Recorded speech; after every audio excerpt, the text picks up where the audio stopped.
Well, today marked day one of investigative hearings on the mid-air crash between a passenger plane and a military helicopter in Washington, D.C. earlier this year, with the NTSB questioning the Army over the safety of their helicopters.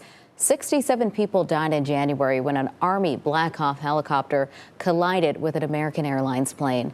ABC's Perry Russum reports. Newly released video shows the moments before the deadly mid-air crash in Washington, D.C. in January. On the left, you see the lights from the American Airlines plane shining as it heads toward the runway at Reagan National Airport. An Army Black Hawk helicopter flying right toward it before colliding over the Potomac River, killing all 67 people on board both aircraft. How much tolerance for safety should there be when civilian lives are at risk? The NTSB today starting 3 days of investigative hearings. The families of those killed sitting in the audience, some wearing pictures of their loved ones around their necks.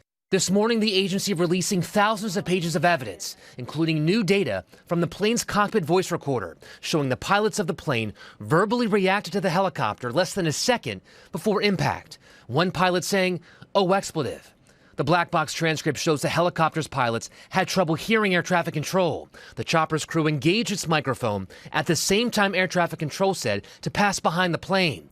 The NTSB says that instruction was stepped on and the pilots never heard the command. The agency also says the helicopter was flying higher than it should have, and there are questions about whether the pilots knew.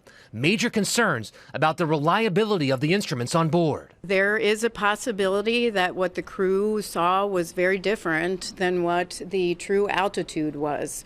We did testing in May that shows concerns with the altimeters.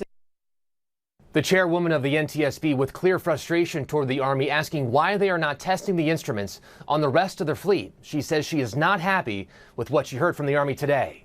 Perry Russum, ABC News, Washington.